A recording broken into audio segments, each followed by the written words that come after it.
Welcome student. Rastogi online coaching classes में आपका स्वागत है। आज क्लास 12 के रसायन विज्ञान चैप्टर 1 जो चैप्टर का नाम ठोस अवस्था के बारे में अध्ययन करेंगे। तो इस भाग में आज हम लोग पढ़ेंगे दोष। तो प्रतिदिन 7 बजे शाम को यह लाइव क्लास चलता है। सभी विद्यार्थी यह 7 बजे लाइव क्लास के वीडियो को ज़रूर देखें और एक अच्छे से नोट्स को तैयार कर लें। तो इस भाग में आज हम लोग पढ़ेंगे दोष। इसके पिछले भाग में भी दोष के बारे में कुछ चर्चा किया गया था, तो इस भाग में सभी दोषों के बारे में अध्ययन करेंगे। तो इसलिए इस वीडियो को आप लोग पूरा देखिए जिससे यह दोष जो है समझ में आ जाए।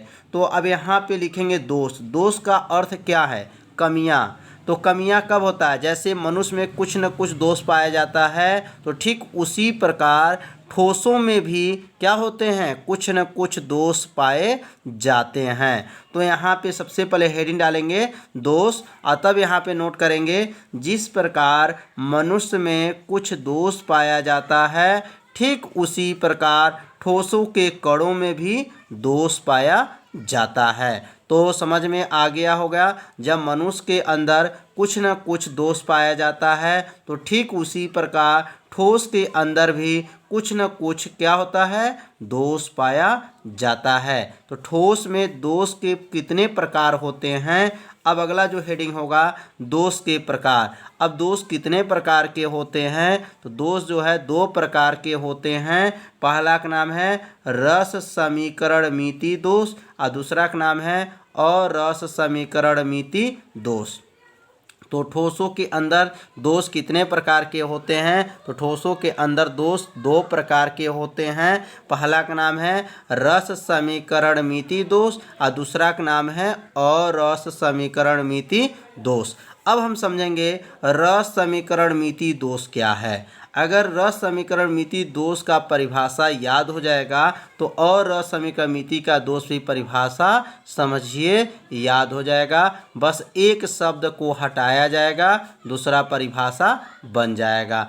अब यहाँ पे पढ़ेंगे रस समीकरण मिति दोष क्या है। तो इसका उत्तर ध्यान से देखेंगे और अपने कॉपी में नोट करेंगे तो याद हो जाएगा। तो ऐसा दोष जिनमें धन आयन और ऋण आयन के संख्या में कोई परिवर्तन नहीं होता है। यानी ऐसा दोष जिसमें क्या धन आयनों और ऋण आयनों के संख्या में कोई परिवर्तन नहीं होता है, इस प्रकार के दोष को रस समीकरण मिति दोष कहते हैं। कितना आसान है कि ऐसा दोष होगा जिसमें धन आयन और ऋण आयन के संख्या में कोई परिवर्तन नहीं होगा।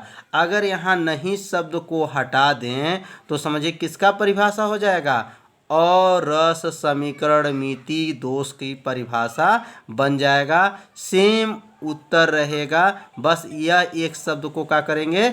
हटा देंगे, परिभाषा बन जाएगा। तो यहाँ पे अब दूसरे लाइन से अब परिभाषा भी इसका लिखेंगे। अरस समीकरण मिति दोष का परिभाषा क्या होगा? तब इसका परिभाषा ध्यान से देखेंगे तो समझिए अभी ऊपर जो परिभाषा बताया गया है सेम परिभाषा है, बस एक शब्द को हटाना है। तो ऐसा दोष जिनमें क्या लिखेंगे? धन आयनों और ऋण आयनों के संख्या में कोई परिवर्तन होता है। यानी कि लिखा गया है कि धन आयनों और ऋण आयनों के संख्या में क्या होता है? कोई परिवर्तन होता है। इस प्रकार के दोष को अरस समीकरण मिति दोष कहते हैं। अब यहाँ पे रस समीकरण मिति दोष और अरस समीकरण मिति दोष में क्या अंतर है? तो अंतर तो देख ही लिए कि इसमें जो होता है धन आयन और ऋण आयन संख्या में कोई परिवर्तन नहीं होता है, और इसमें जो होता है धन आयन और ऋण आयन की संख्या में परिवर्तन होता है। अब हम लोग पढ़ेंगे रस समीकरण मिति के प्रकार। जो रस समीकरण मिति जो दोष हैं वो कितने प्रकार के होते हैं? मोस्ट आईएमपी अब प्रश्न आ गया। तो रस समीकरण मिति के प्रकार जो हमेशा ही पेपर में पूछा जाता है, तो इसे आप लोग अच्छे से तैयार कर लीजिए। तो रस समीकमिति कितने प्रकार के होते हैं? तो रस समीकमिति दोष जो हैं 4 प्रकार के होते हैं। पहला दोष का नाम है साटकी दोष, दूसरा का नाम है रिक्तिका दोष, और तीसरा का नाम है फ्रेंकल दोष, और चौथा का नाम है अंतराकाशी दोष। अब समझेंगे साटकी दोष क्या है। तो साटकी दोष का जो परिभाषा याद करेंगे तो याद नहीं होगा, बस समझेंगे तो याद हो जाएगा। बस थोड़ा सा ध्यान दीजिए, परिभाषा याद हो जाएगा। तो साटकी दोष का परिभाषा जब बनाएंगे तो बस ये जो चित्र जो देख रहे हैं, यह धन और ऋण जो बना हुआ है, इसी में इसकी परिभाषा छिपा हुआ है। तो पहली एक बार इस परिभाषा को देख लेते हैं, तब जा कर के इसके बारे में समझेंगे।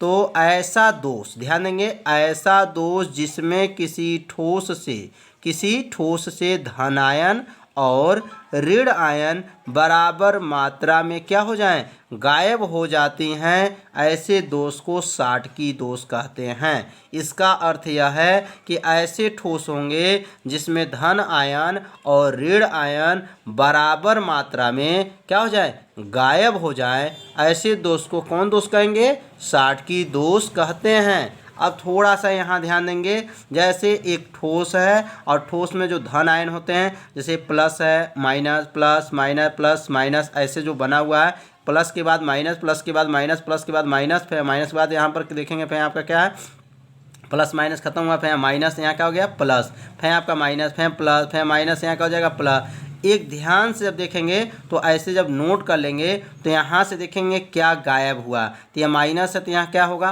प्लस, प्लस जो है, और यह प्लस है तो यहाँ क्या रहेगा, माइनस, जो क्या है, निश्चित मात्रा जो हमारा क्या हो गया, गायब हो गया। यहाँ से कौन गायब है, तो प्लस जो है गायब हो गया, और यहाँ से कौन गायब है, तो ऋण गायब है। कैसे पता चला कि ये धन है, क्योंकि माइनस के बाद क्या आएगा, प्लस होगा, और ये प्लस के बाद क्या है, माइनस होगा। तो यहाँ पे धन आयन और ऋण आयन बराबर मात्रा में क्या हो रहे हैं, गायब हो जाती हैं। ऐसे दोष को क्या कहते हैं, साटकी दोष कहते हैं। अब इसका कारण क्या है, यह कारण क्या है, तो अब इसका कारण क्यों समझेंगे, तो कहेंगे इस दोष के उत्पन्न होने का मुख्य कारण ठोसों का उच्च आयनिक होना। माने इस दोष का मुख्य कारण क्या है, तो लिखेंगे यह ठोसों का जो होता है उच्च मतलब अधिक आयनिक होना, पहला है। और दूसरा हो जाएगा इसमें उच्च संयोजन संख्या है, इसमें इसके अंदर जो है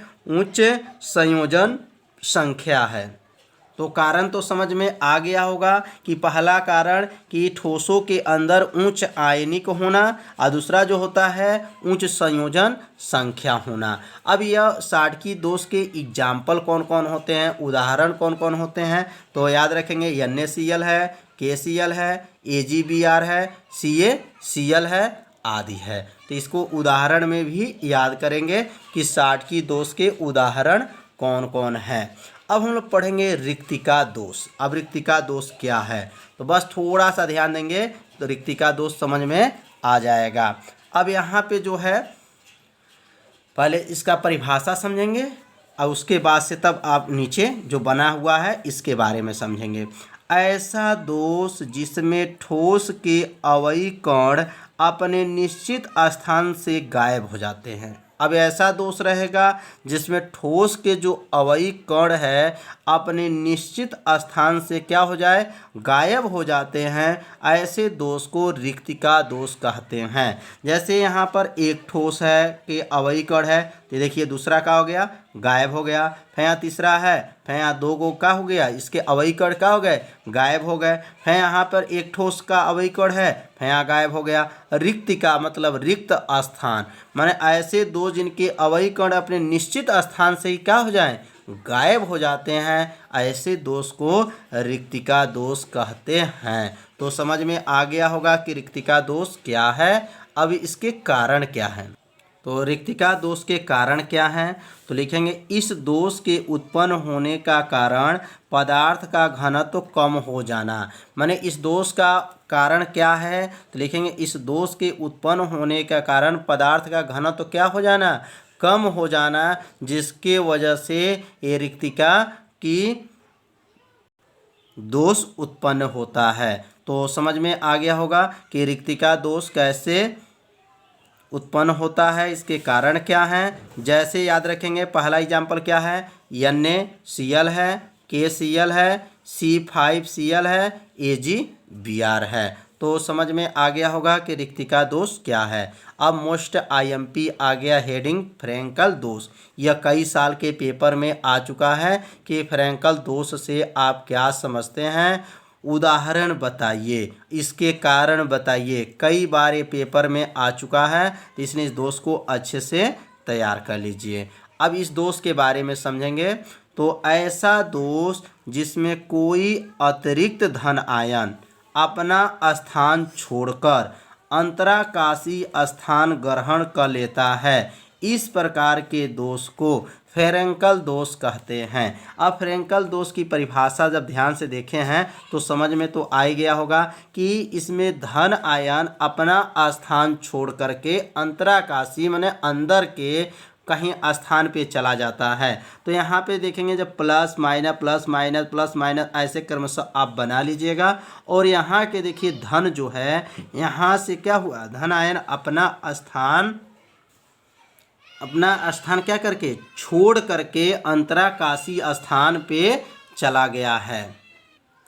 तो समझ में आ गया होगा कि यह जो धन आयन है यह अपना स्थान छोड़ करके अंतराकाशी स्थान में चला जाता है। अंतराकाशी मतलब इसके अंदर स्थान के ग्रहण कर लेता है, इसी को क्या कहेंगे, फ्रैंकल दोष कहते हैं। इसका कारण क्या है, इस दोष के उत्पन्न होने के कारण क्या है, तो यहाँ लिखेंगे इस दोष के उत्पन्न होने का मुख्य कारण घनत्व का परिवर्तित न होना। तो इसका मुख्य कारण क्या है, तो घनत्व का परिवर्तित न होना है। माने ठोस के जो घनत्व होते हैं उस घनत्व के परिवर्तित न होना इसका मुख्य कारण माना जाता है। किस दोष को, फ्रैंकल दोष को। अब अगला जो है इसमें पढ़ेंगे इसका उदाहरण कौन कौन होते हैं।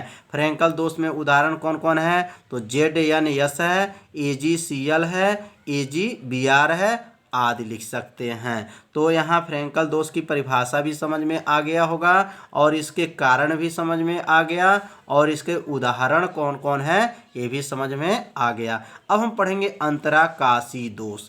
अब अंतराकाशी दोष क्या है, बस इसका भी परिभाषा ध्यान से समझेंगे तो परिभाषा आपको क्या हो जाएगा, याद हो जाएगा।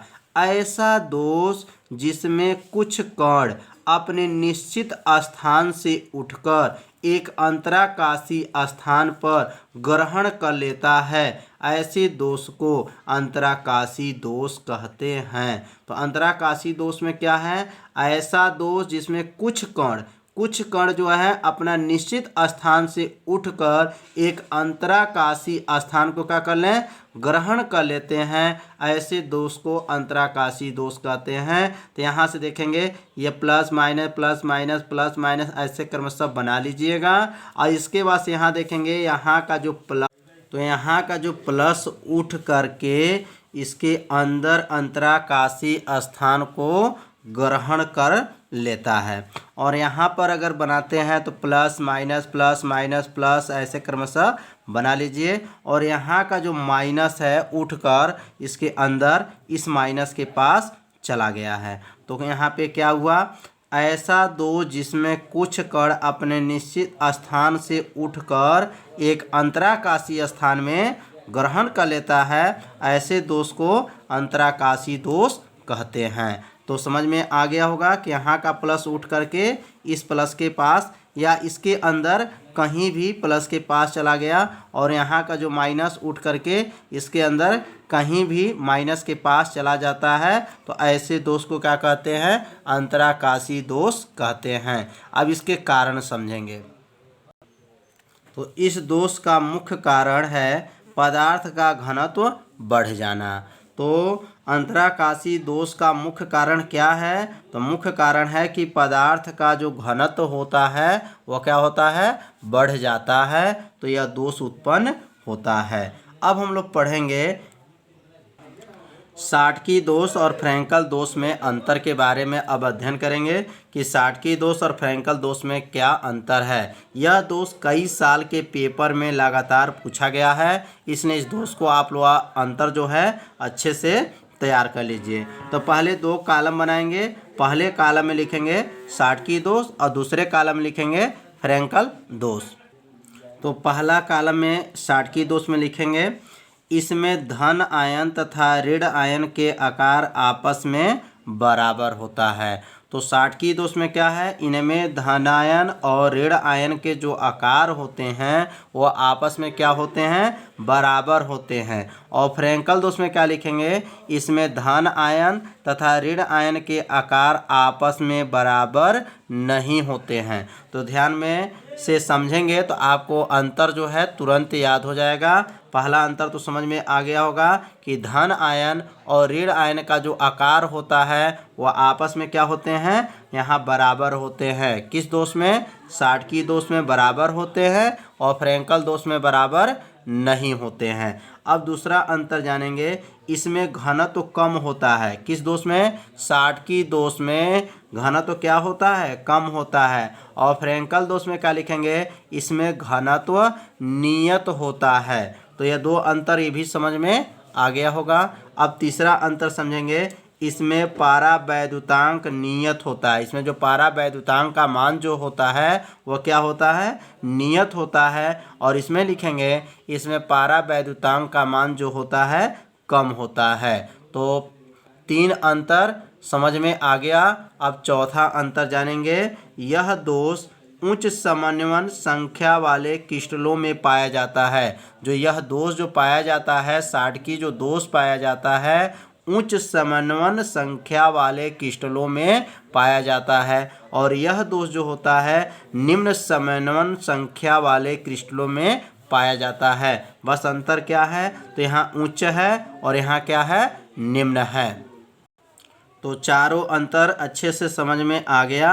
यह चारों अंतर को अपने कॉपी में नोट कर लीजिए और इसे अच्छे से तैयार कर लीजिए, क्योंकि यह जो क्वेश्चन है हर साल के पेपर में पूछा जाता है। तो आज का जो हमारा पढ़ाई हुआ है, रस समीकरण मिति के प्रकार के बारे में अध्ययन हो गया। अब कल के जो वीडियो अपलोड किया जाएगा उसमें हम लोग पढ़ेंगे और रस समीकरण मिति दोष के प्रकार, और रस समीकरण मिति दोष कितने प्रकार के होते हैं। तो उस वाले वीडियो को आप लोग जरूर देखिएगा। यदि आप मेरे चैनल पर नए हैं तो मेरे चैनल को सब्सक्राइब और बेल आइकन घंटी को ऑप्शन को ओके कर लीजिए, जिससे कोई भी वीडियो को अपलोड किया जाए तो उसका मैसेज तुरंत आपके पास पहुंच जाए। तो कल शाम को 7 बजे लाइव में क्लास में मिलेंगे। तब तक के लिए नमस्कार।